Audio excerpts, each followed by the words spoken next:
Hello friends, welcome back to orange peel cooking session. ഇന്ന് ഞാൻ നിങ്ങൾക്ക് പരിചയപ്പെടുത്തി തരുന്നത് അമ്മച്ചിയുടെ ടൊമാറ്റോ കെച്ചപ്പ് ചിക്കനാണ്. അപ്പോൾ അതെങ്ങനെ തയ്യാറാക്കേണ്ടതെന്ന് നമുക്ക് കാണാം. അപ്പോൾ അതിന് വേണ്ടി ചിക്കൻ ചെറുതായിട്ട് നുറുക്കിയെടുത്തത്, അത് നീളനെ കട്ട് ചെയ്യാം അല്ലെങ്കിൽ സ്ക്വയറായിട്ടും കട്ട് ചെയ്യാം. അതുപോലെ തന്നെ ബോൺലെസ് ചിക്കൻ തന്നെ വേണമെന്ന് ഒരു നിർബന്ധമില്ല. ഏത് ടൈപ്പ് ചിക്കൻ ആണെങ്കിലും നമുക്ക് ഇതിന് ഉപയോഗിക്കാം. ഇനി ഇതിലേക്ക് കുറച്ച് ഉപ്പും മഞ്ഞൾപ്പൊടിയും മുളക് പൊടിയൊക്കെ ചേർത്ത് നന്നായിട്ടൊന്ന് മാരിനേറ്റ് ചെയ്ത് നമുക്ക് കുറച്ച് നേരം ഒന്ന് ഫ്രിഡ്ജിൽ വെക്കാം. ഫ്രിഡ്ജിൽ വെക്കുന്നത് വേഗം അതിൽ ഉപ്പും മുളകൊക്കെ പിടിച്ച് കിട്ടാൻ വേണ്ടിയിട്ടാണ്. ഇപ്പോൾ പുറത്താണെങ്കിലും ഒരു 10 മിനിറ്റ് വെച്ചാലും മതിയാവും. അപ്പം അതിന് ശേഷം എണ്ണ ചൂടാക്കി ഇതിലേക്ക് ഈ ചിക്കൻ ഇട്ട് കൊടുക്കുക. ഇനി അതൊന്ന് അടച്ച് വെച്ച് വേവിക്കാം. ഇത് നമ്മുടെ അമ്മച്ചി എപ്പോഴും ഉണ്ടാക്കുന്ന ഒരു ഈസി റെസിപ്പി ഡിഷാണ്. ഇത് കാണുന്ന പോലെയല്ല കേട്ടോ, അടിപൊളി ടേസ്റ്റാണ്. അതായത് ആ എരിവിൻ്റെ കൂടെ ആ കെച്ചപ്പിൻ്റെ ടേസ്റ്റും കൂടിയൊക്കെ വരുന്ന സമയത്ത് നല്ല ഒരു ടേസ്റ്റാണ് ഇത് കഴിക്കാൻ.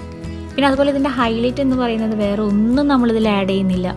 അതായത് ഗരം മസാലപ്പൊടിയോ സവോളയോ ഒന്നും ആഡ് ചെയ്യാതെയാണ് നമ്മളിത് തയ്യാറാക്കുന്നത്.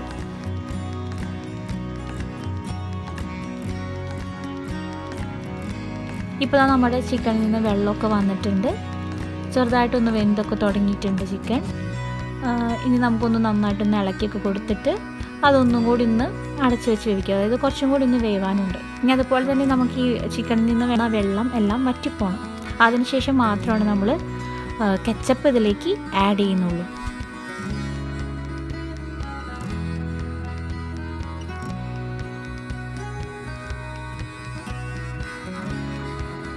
ഇനി അത് നന്നായി ഡ്രൈ ആയതിന് ശേഷം അതിലേക്ക് കുറച്ച് ടൊമാറ്റോ കെച്ചപ്പ് ആഡ് ചെയ്യുക.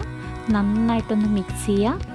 എന്നിട്ടൊന്ന് അടച്ചു വയ്ക്കുക, അതൊന്ന് സെറ്റ് ആവാൻ വേണ്ടിയിട്ട്. അതായത് ഈ ടൊമാറ്റോ കെച്ചപ്പൊക്കെ നന്നായിട്ടൊന്ന് ചിക്കനിൽ പിടിക്കാൻ വേണ്ടിയിട്ട്. ഇടയ്ക്കൊന്ന് നമ്മളൊന്ന് തുറന്നൊന്ന് ഇളക്കി കൊടുത്താൽ മാത്രം മതി. എപ്പോഴും സ്റ്റവ് മീഡിയം ഫ്ലെയിമിൽ ഇടാൻ മറക്കരുത്, അല്ലെങ്കിൽ ചിലപ്പോൾ ചിക്കനൊക്കെ അടിപിടിച്ച് പോവും. ഈ ചിക്കൻ ഒന്ന് ബ്രൗൺ കളർ ആകുമ്പോൾ തന്നെ നമുക്ക് സ്റ്റവ് ഒക്കെ ഓഫ് ചെയ്യാം. ഞാനിവിടെ കുറച്ചും കൂടി ടൊമാറ്റോ കെച്ചപ്പ് ഒഴിച്ച് കൊടുത്തിട്ടുണ്ട്. അപ്പോൾ അതൊരു ഓപ്ഷണലാണ്. നമുക്ക് കുറച്ചും കൂടി പുളിയും മധുരവും വേണമെന്നെങ്കിൽ മാത്രം അവസാനം സ്റ്റവ് ഒക്കെ ഓഫ് ചെയ്യുന്നതിനേക്കാൾ മുമ്പായിട്ട് കുറച്ചും കൂടി കെച്ചപ്പ് അതിലേക്ക് ഒഴിച്ച് കൊടുത്തിട്ട് നന്നായിട്ടൊന്ന് മിക്സ് ചെയ്ത് എടുക്കാം. ഇപ്പോൾ നമ്മളുടെ ടൊമാറ്റോ കെച്ചപ്പ് ചിക്കൻ റെഡി ആയിട്ടുണ്ട്. ഏറ്റവും വേഗത്തിൽ തയ്യാറാക്കാൻ പറ്റുന്ന ഒരു ചിക്കൻ ഡിഷാണ് ഇത്. അതുപോലെ തന്നെ വളരെ കുറച്ച് ഇൻഗ്രീഡിയൻസ് മാത്രമേ ഇത് തയ്യാറാക്കാൻ നമുക്ക് ആവശ്യമുള്ളൂ. അപ്പോൾ എല്ലാവരും ട്രൈ ചെയ്ത് നോക്കുമെന്ന് വിശ്വസിക്കുന്നു. അടുത്ത റെസിപ്പിയുമായി നമുക്ക് അടുത്ത വീഡിയോയിൽ കാണാം.